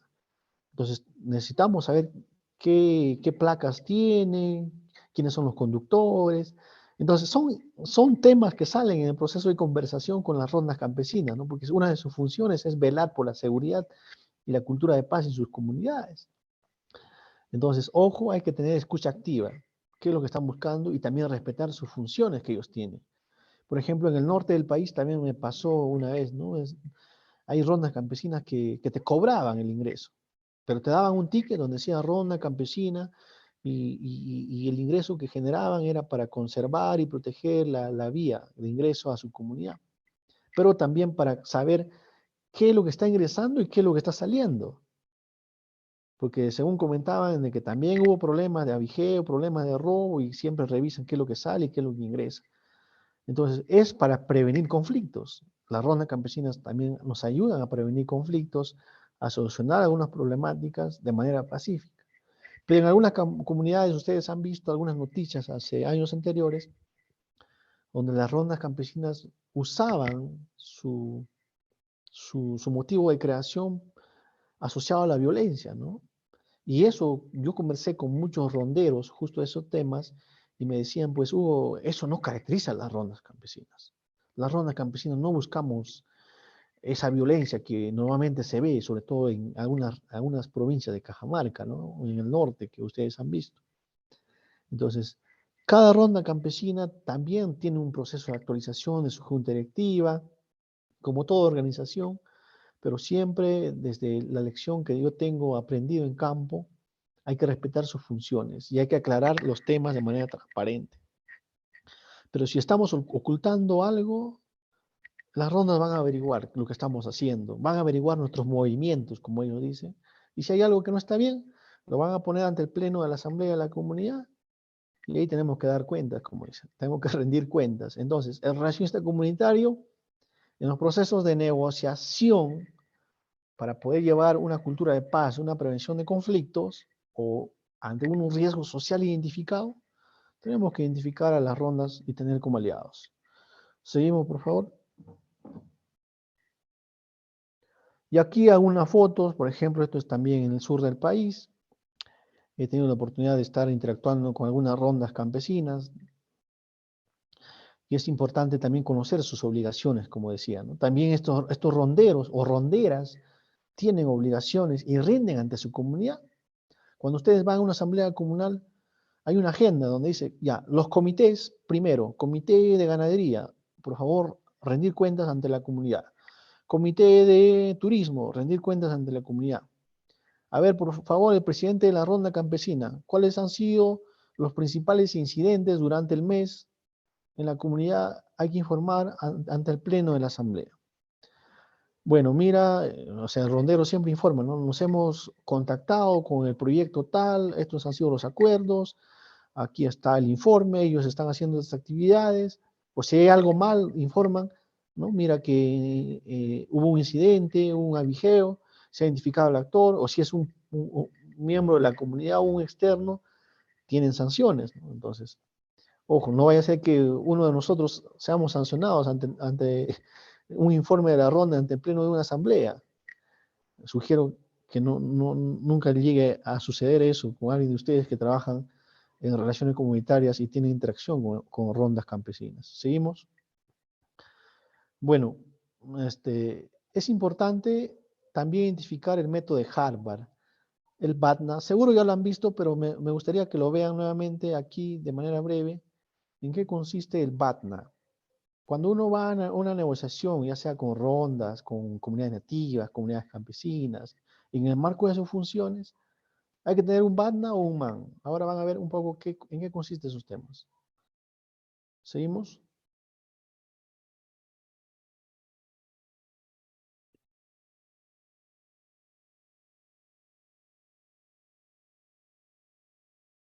¿Qué es y para qué sirve el BANA? ¿No? Esa es uno de los elementos, de los 7 elementos del método de negociación de Harvard, uno de los elementos claves, uno de los elementos más importantes que tenemos. Porque quiero que lo viste en otro video, lo voy a seguir repitiendo, es una alternativa, ¿no? La alternativa es totalmente distinta a la opción. La alternativa es algo que yo hago si no logro el acuerdo con vos. Es una alternativa. Si no logro el acuerdo con vos, me voy. Entonces, el BAN es la best alternative, la mejor alternativa al acuerdo negociador. Si yo negocié el acuerdo, no logré este acuerdo, o lo logré, pero tengo una alternativa que es mejor. Entonces me conviene irme a la otra, me conviene ir a hacer la otra. Hemos logrado el acuerdo, llegamos al acuerdo en 100, ¿no? Me vas a pagar 100, pero yo tengo una alternativa de una persona que me va a pagar 110. ¿Qué hago? Te agradezco y te puedo decir, mirá, me van a pagar 110 y vos me podés decir, bueno, buena suerte, porque yo no puedo pagar 110, bárbaro. Entonces voy y que me paguen los 110, me voy a mi BANA, ese es el BANA, ¿no? ¿Para qué sirve el BANA? ¿Por qué? Bueno, fundamentalmente es una fuerza, es una fuente de poder. Mientras mejor banda tenga, mejor poder, mejor posicionado voy a estar en la negociación, ¿no? Pero lo importante es la protección, te da protección, ese poder te da una protección. Cuando estás negociando con alguien muy fuerte, esa es una protección que tenés en la mesa, porque tenés una posibilidad de que si vos y yo no logramos el acuerdo, o si logramos un acuerdo pero no es lo mejor para mí, yo entiendo y comprendo que tengo esa alternativa, que puedo ir y hacerme valer más y poder y lograr lo otro. El segundo punto es ver oportunidades. Cuando uno está negociando por ahí, uno de los grandes problemas es que estamos tan focalizados en que vos y yo tenemos que lograr el acuerdo que yo no veo otras oportunidades que hay, ¿no? Y a esto me refiero a otras oportunidades de negocio, que claramente son alternativas. Entender otras alternativas, forzarme a buscar esas alternativas, ¿no? Entonces, eso es clave. Y lo decía, oportunidades de negocio, más que todo como esa alternativa, no como una oportunidad, algo que te voy a nombrar en la negociación, sino como negocio, si yo estoy justamente en este momento estoy tratando de negociar, estoy tratando de comprar una casa, estoy tratando de comprar un auto, estoy tratando de comprar una empresa, estoy tratando de negociar con vos, estoy tratando de buscar un empleo, estoy buscando eso. Bueno, entonces es el momento de ver alternativas. Y eso es lo que te trae el BANA, te fuerza a crear la lista de alternativas, buscar cómo las puedes mejorar, cómo puedes trabajar. Entonces, siempre te va a ayudar. Otro para qué sirve esto, se sirve para mejorar los acuerdos. Porque siempre estamos negociando hasta que llegamos a un punto en que nada se mueve. Y lo único que se va a mover es justamente si yo te digo, mira, vos me estás dando 5 y yo en realidad puedo obtener 6. Entonces, ¿y cómo? Y te muestro mi banda, te muestro, vos ves que estoy muy bien preparado, bajen esta hoja de preparación, es fundamental. Entonces, yo te muestro acá, está todo, y vos ves, y vos decís, sí, es verdad, tiene esto, tiene lo otro, tiene el presupuesto, tiene esto, bueno, entonces hay algo que va a mejorar el acuerdo, vamos a decir, bueno, está bien, te doy 6. Ahora entiendo por qué, comprendo, bueno, déjamelo ver, te doy 6. Fundamental, bajen esta hoja está acá el link, está acá abajo, y suscríbanse al canal nuestro, que les va a ayudar a aprender de distintos temas, pero es todo negociación, influencia y persuasión, únicamente para líderes. Este canal es únicamente para líderes profesionales. Bien, entonces, una vez que estás preparado, te ayuda a mejorar el acuerdo. Eso es clave. Si quieres tener mejores acuerdos, bueno, trabaja mejor en cómo obtener una muy buena alternativa, una muy buena banda, ¿no? Otro punto que esto sirve para generar confianza en vos mismo. Después de haber negociado más de 10.000 contratos, me doy cuenta lo fundamental que es durante el proceso de preparación, en esta hoja, durante el proceso de preparación, y en mi nuevo libro sale todo, es todo un capítulo, como las distintas preguntas y cómo hacemos toda la preparación, porque la preparación y la ejecución es fundamental. El gran problema de la gente es que no es que no sabe negociar, sino es que no se prepara. Ese es el problema. Y entonces, y para el momento en que empezaron a prepararse, se preparan a medida que van en la marcha, y eso no es bueno.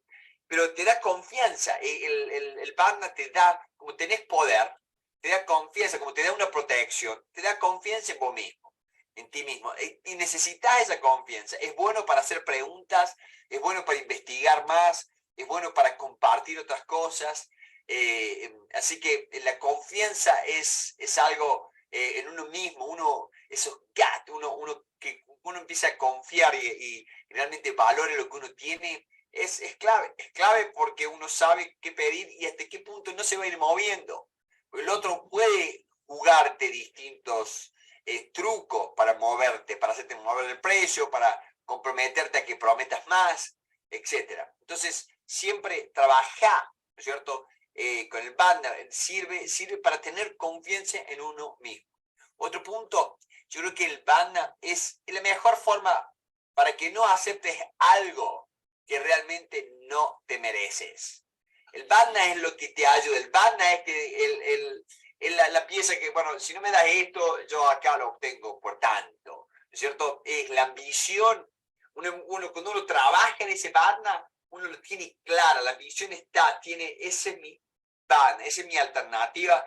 Si no logro tal y tal cosa, yo me voy por esto. Entonces te ayuda a que no aceptar mamarrachos, no cometer esos errores y tener tu ambición viva, ¿no es cierto? Ustedes cuando vean acá en el logo, en el logo, si lo pueden ver ahí, en el logo dice pasión, presentar pasión, hay que mostrar pasión cuando uno negocia, contagia, atención, hay que prestar atención, hay que escuchar bien, hay que hablar con claridad para que el otro entienda fundamentalmente el tipo de lenguaje, el tipo de cosas del lenguaje que estamos usando, y ambición, ¿no? Ambición es la última. La ambición. Tenemos que prestar ambición, tenemos que no aceptar algo que no nos merecemos. Entonces, nos sirve para mucho, nos sirve para la protección, para poder, para adquirir otras alternativas, para ver mejor los horizontes, para mejorar todo acuerdo, porque va a ser el momento de cosas, para tener confianza en nosotros mismos. Y, por último, quiero que anotes, te va a servir para trabajar en el proceso de negociación. Muchas veces, trabajar bien en el proceso de negociación es más importante que el regateo, que lo que pedís, que la negociación en sí.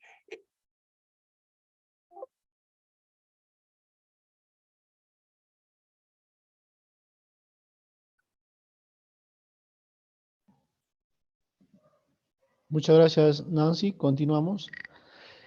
Entonces, cuando uno va a la negociación, nuevamente viene ese mensaje que hay que prepararnos. O sea, hay que tener un BATNA que es la mejor alternativa. Y eso, como bien señala el video, te da confianza. O sea, yo tengo que ir pensando en qué es lo que quiero conseguir. Y en el marco de lo que quiero conseguir es lo que voy a negociar, cuál es el acuerdo a lo que quiero llegar, pero previo a un consenso, como bien señalaba Luis Oré, en términos de generación de confianza en el marco del consenso. Entonces, hay que ver la mejor alternativa, pero no hay que lanzar la mejor alternativa. Eso sale en el proceso de la negociación. Por un lado, hay que prepararse antes de la negociación, pero también hay que concentrarse durante la negociación. Ese es otro tema, ¿no? O sea, hay que mejorar los procesos de negociación involucrándose en la escucha activa, involucrándose con una voluntad en ese proceso, siempre analizando las condiciones del entorno, la condición social, los riesgos que pueden existir, y identificando oportunidades. Podemos ir con nuestro BATNA, o sea, con nuestra mejor propuesta de negociación bajo, o sea, para lanzarlo ante el pleno, ante una asamblea, ante una reunión. Pero hay que también analizar el impacto de ese proceso del BATNA que tú puedes lanzar, ¿no? Tú lanzas tu negociación, si el otro te pide 50 y tú pides 40, tienes que justificar por qué pides 40. Si vas con un proyecto, tú pides que se acepte el proyecto por 3 años y el otro te dice, no, solamente un convenio por un año, tienes que justificar por qué quieres un convenio por 3 años y no por un año por lo que te pide la comunidad o algún actor con quien estás negociando. Entonces hay que prepararse, hay que justificar nuestra propuesta. ¿Qué acuerdo estoy logrando? ¿Qué quiero lograr? Yo quiero que se suscriba a un convenio por 3 años. Entonces, ¿cómo conseguir la suscripción del convenio por 3 años con una comunidad nativa, con una ronda campesina, con una comunidad campesina? Entonces, ojo, no olvidemos de tener una posición clara en base a los intereses que también tiene el proyecto. Bueno, ahora vamos a hablar un poco, antes de eso, la negociación con asociaciones, Nancy. Hay negociación también con asociaciones que en algunas partes forman parte, en algunas partes, perdón, son de alguna comunidad campesina, de alguna comunidad nativa, pero también las asociaciones son autónomas. Más anterior de las diapositivas, por favor, Nancy. En el territorio de nuestro país vamos a encontrar diferentes asociaciones. Hay asociaciones de mujeres, asociaciones de crianza de cuyes, asociaciones de alguna actividad productiva. Entonces, primero tenemos que saber cómo es que se organizan las asociaciones. Muchos de los proyectos que promueven instituciones públicas y privadas pues, aterrizan en las asociaciones. ¿Quiénes son los grupos de interés? Son asociaciones. Y por lo tanto tenemos que conocer nosotros que trabajamos con estos temas, cómo se crea una asociación, cómo funciona una asociación, cómo se organiza una asociación. En el marco de mi ejercicio profesional, fue en Puno, en un proyecto de turismo, trabajando con asociaciones. En un territorio, en una comunidad, existían 10 asociaciones de turismo. 10. Pero de esas 10 asociaciones creadas, funcionaban 2. Y ahí viene la importancia de las negociaciones con este tipo de organizaciones. Es fácil crear organizaciones, asociaciones, pero es complicado el funcionamiento, porque también internamente estos tipos de organizaciones tienen sus propias problemáticas. Y cuando uno negocia, tiene que identificar esas problemáticas por las cuales hay desunión, hay desconfianza en estas organizaciones. Y eso es lo que yo he visto en mi trabajo de campo. Hay tensiones internas por el tema económico, por los proyectos, por el apoyo de cooperación, y por lo tanto ya no son asociaciones, como su nombre lo dice, son disociaciones, ¿no? O sea, ya se disuelven, ya se tergiversa el sentido de creación de asociatividad. Entonces, los procesos de negociación en este tipo de organizaciones también implica analizar la legitimidad de estas organizaciones. ¿Son legítimos en el territorio? ¿Es factible negociar con estas organizaciones de asociaciones o no lo es? Si lo es, ¿cuál va a ser el impacto de esta negociación? Porque, como menciono, diferentes proyectos en el país se concretan en el marco de las asociaciones. Entonces, es importante identificar estas asociaciones, quiénes lo integran, cuál es su plan de trabajo, cada qué tiempo se reúnen, dónde se reúnen, cuáles son sus problemáticas.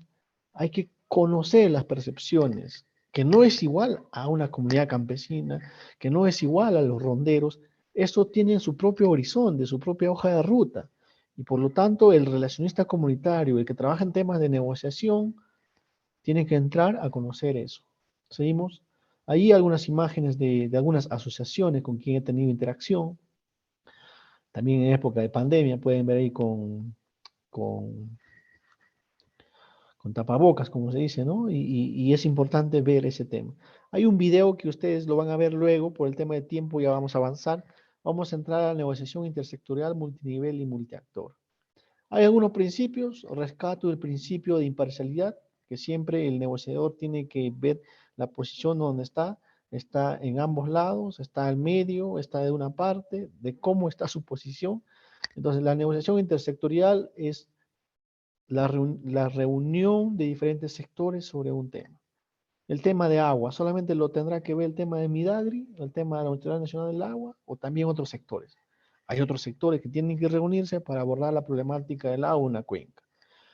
Multinivel, el tema del agua, nuevamente, ¿tendrá que ver solamente el gobierno local para abordar esta problemática? No, de lo nacional, incluso políticas internacionales que apoyan con los objetivos de desarrollo sostenible para abordar estos temas. ¿Seguimos?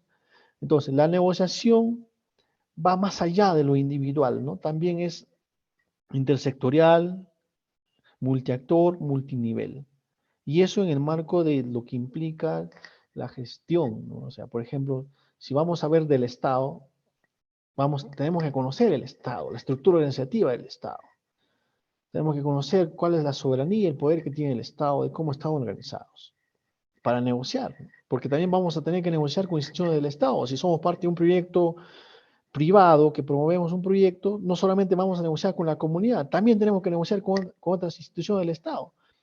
Hay instituciones del Estado que te piden instrumentos de gestión ambiental, te tienen que solicitar el permiso, tienen que solicitar opiniones de compatibilidad, opiniones vinculantes en el marco de algún documento de gestión. Entonces también entramos en procesos de negociación. O sea, no es que la negociación del relacionista comunitario tiene que estar orientado a las comunidades campesinas, orientado a las comunidades nativas, a las rondas, a las asociaciones. No, también tenemos que conocer aspectos de gestión pública. Entonces, ojo, no es que nuestro trabajo esté enfocado en ese ámbito. Acá les muestro una imagen de la Mesa Piazzi en Loreto, por ejemplo, es un espacio multiactor, un espacio también multisectorial, porque no solo hay un sector. ¿Qué ha pasado con la diapositiva? Se fue la presentación, salió Nancy. Bueno, mientras retorna, entonces es clave que en temas de negociación tenemos que tener esa mirada multisectorial, es decir, ver los diferentes ministerios, cuáles son sus roles. Por ejemplo, si vamos a estar en un proyecto de educación, hay que saber cómo está organizado el sector educativo, cuál es el marco legal, cuáles son las competencias. Si vamos a entrar en temas de, por ejemplo, de desarrollo agrario y riego, lo mismo.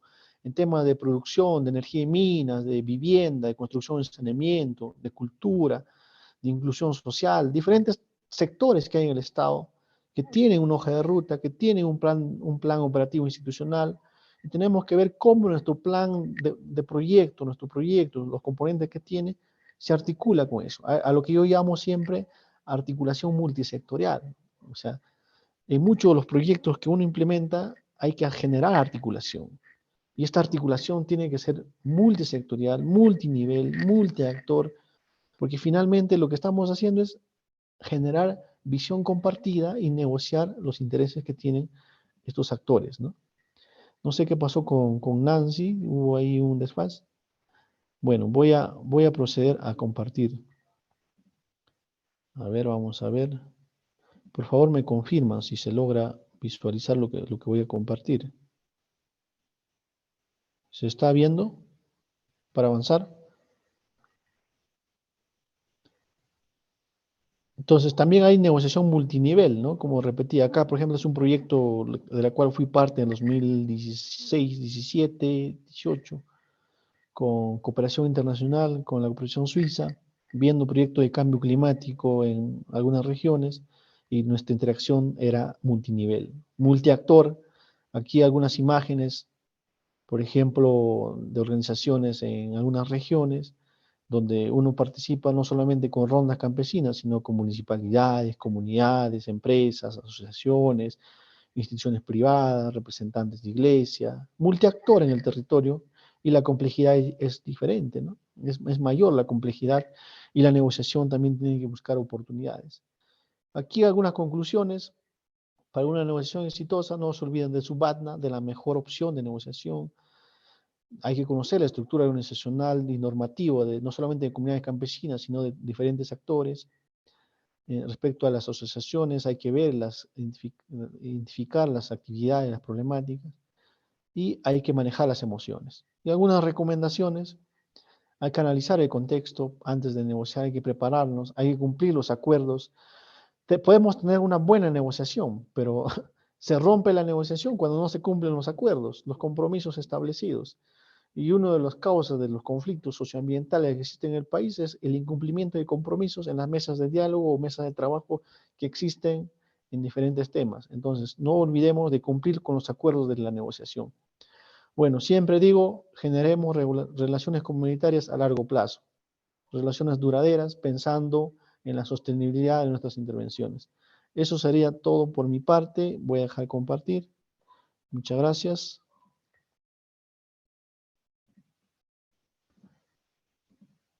Bueno, hemos llegado a la parte final, exacto 8:30. No sé si alguien tiene alguna intervención puntual. Axel, José Carlos, Leslie, Yaisel, Mauro. Si no es por el audio, pueden escribir al chat. ¿Tienen alguna opinión, alguna pregunta respecto a estos 3 días arduos de negociación? Ahora, en los procesos de diálogo donde ustedes intervienen, en los proyectos, tienen que considerar algunos de estos tips que ha venido mencionando Luis, mi persona, ¿no? Entonces, si hay algunas consultas también puntuales, pueden hacerlo. HR Social Consulting genera consultorías, asesorías en estos temas, capacitaciones como el de ahora, y es importante estar siempre en interacción. ¿Alguna consulta puntual? Por tu parte, Axel, ¿tienes algún comentario final? Buenas noches, estimado Hugo. Claro, pues no, en resumen, en manera de comentario, y opinión es de que en el curso de los 3 días, ¿no? Son muy beneficiosos en este caso, para mi persona, este curso, ¿no? Ya que tuve el interés y la dedicación para poder hacer el esfuerzo de conectarme, ¿no? Porque al fin y al cabo acá en Iquitos el tema del internet es un poco limitado, se podría decir, y la señal se va y viene. ¿No? De los cuales yo creo que en conclusión, el tema de la perspectiva y de la formación de la cultura, como cada actor social y cada, en este caso, relacionista comunitario, se podría decir, actúa de acuerdo a la perspectiva de la cultura, ¿no? Según a la necesidad de cómo la sociedad presenta su necesidad a lo que está de falta, ¿no? En este caso. Bueno, ¿no? Y un punto muy importante que tocaste al último, Hugo, es de que estar inmerso siempre a los temas, eh, de acuerdo a los sectores, cómo se está desenvolviendo, de acuerdo para poder direccionar los problemas o necesidades que pueda tener una comunidad, sociedad, ya sea campesina o amazónica, ¿no? En este caso. Y bueno, pues no, fue un gusto una vez más poder aprender de ustedes en este caso. Gracias, Hugo. Salud. Muchas gracias, Axel. Muchas gracias por tu participación desde Loreto. Y sí, pues hay un problema siempre de señal de internet, pero lo importante es que has llegado hasta esta etapa final. Y como mencionas, es clave esa articulación, ¿no? A lo que nosotros llamamos gestión y gobernanza, que también son enfoques de trabajo en en relaciones comunitarias para la toma de decisiones, porque solos no lo hacemos. Siempre es importante tejer redes para la toma de decisiones en el marco de algún tipo de intervención que generamos en el ámbito, ¿no?